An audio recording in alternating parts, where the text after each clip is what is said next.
So I have a piece of gear that I think won't break the bank for most of you who would like to get into this. So let's talk about it. I had the opportunity to use this case about a month ago, and I really tested it extensively. So I'm going to talk about how well it performed in some decent depths, like 80 feet, and how well it worked with the XT4. And of course, I'm going to talk about some things I do not like about the case. Let's start off with the build quality. To my surprise, for being around $450, the build quality on this enclosure is really good. I had the opportunity to also test the aquatic edge housing for the XH2S, which I did on my previous video. And I will say that for sure the aquatic edge housing is a little bit better. It just feels more premium, and yeah, that's what you can expect for the price.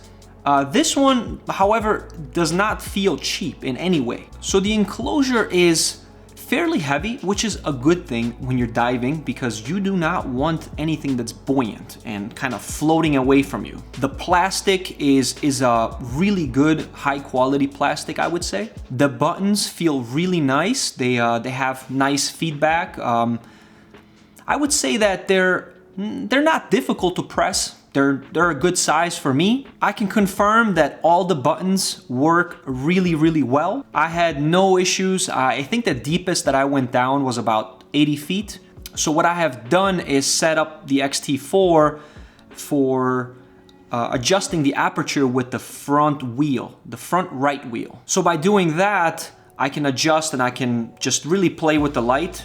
I have shot at like f15 as well, and that worked out really well. I would much rather, instead of having a ND filter and being in a situation where I don't have enough light, I would rather have the opportunity to just adjust my aperture than to say, okay, well, now I have to mess around and figure out how to adjust my ISO. One thing that I would highly recommend getting with the case is a piece called, let me read it, it's the Seafrog Pre-Dive Vacuum Leak Check Device. So the vacuum leak check device comes in a case like this, and you are going to get a pump, and you're also going to get this like sensor that attaches to the back of the camera next to the eyepiece. Once you have the sensor on the back of the camera, don't twist it too tight. You are then going to take your hand pump and you're going to start pumping the air out of the camera housing.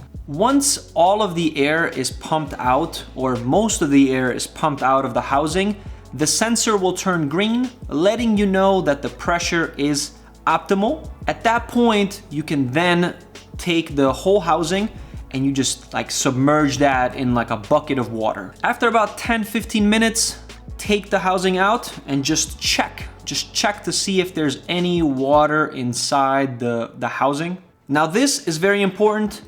When there's no water inside the housing, what you're going to do is you're going to press this button right here. With that, you're going to release air back into the housing. You do not want to dive with the air out of the housing. Now this particular housing is specifically built for the 16 to 55 f2.8 and the XT4. I don't think you can put a XT5 in there. I know the size is very similar, but it's actually not 100% the same. So I do not recommend getting this for the XT5. Just wait until Seafrog releases the XT5 housing. So you're gonna take the focus wheel and you're going to put that around, just gently around your 16 to 55 f2.8, and then you're going to attach the lens to the camera. Once you have that set up, then you're going to put the XT4 inside your housing, and before you close the housing, make sure that you press onto the camera and the body and just kind of gently hold it like that. From there, you're going to test to make sure that the knobs are working, like the on and off switch work. Once that works, then you can put the back of the housing on, and now everything should work perfectly fine. Play around with the buttons. Make sure that you can get into your menus, into your settings. Play around with the zoom wheel. Make sure that that has no issues. There's no problems, nothing kind of holding it back.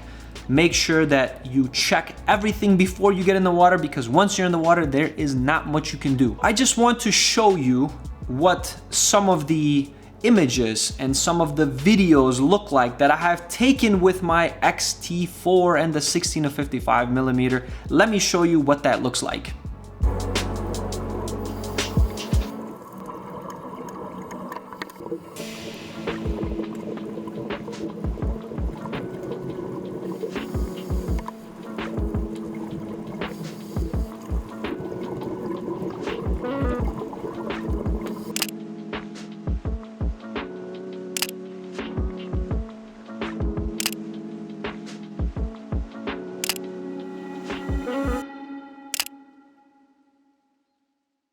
So now let's talk about some of the negatives of this housing. So I find that sometimes it becomes difficult for the on and off switch to work properly. So you really want to make sure that the on and off switch on the XT4 aligns really well with the plastic switch that is part of the housing. Once that works, you have no issues with anything, underwater. You're not gonna have any issues. That little scroll wheel on the right side to adjust the aperture, for some reason, I don't know if it's the XT4 itself, maybe I'm like pressing in the wheel, but for some reason, sometimes the aperture does not want to adjust. And I think that's just like my error, or just, me not knowing what I'm doing properly, but I can hear the wheel turning, and I can just feel it. So I think that's something that I'm gonna have to look at a little further in detail. Beyond that, for being $450 is what I got it for on Amazon. The vacuum pump, I believe, is an extra $90. Just get it. Don't even think about it. Get the vacuum pump, because it will save your camera from drowning. The other thing I wanna quickly mention is the safety features on the housing. And so there's a little strip on the bottom of the housing. That is a water sensor. Once water touches that sensor, there's an alarm that will go off, and also a red light that will start blinking. Once you see that, depending on the depth that you're in, you might, be able to go up to the surface and just, save your camera. But if you're too deep, then you're kind of out of luck. You're gonna have to decompress. And hopefully there's not a lot of water in your housing and you can save your camera. So in conclusion, I'm gonna highly recommend this housing. I don't have a whole lot of dives with this housing just yet, but I trust it for the first dive that I've done with it. First couple of dives that I've done with it. It has worked extremely well for me. I feel secure with having my XT4 in that housing. I feel like the seals are great. Just make sure that there are no hairs in between the seal. That's very important. I just thought of that.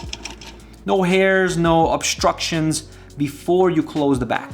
So yeah, that's it for today. If you have any questions about the housing, I will be happy to answer those for you. Let me know in the comments below, and please do me a favor and subscribe to the channel if you want to see more content like this. And yeah, I will see you in the next video.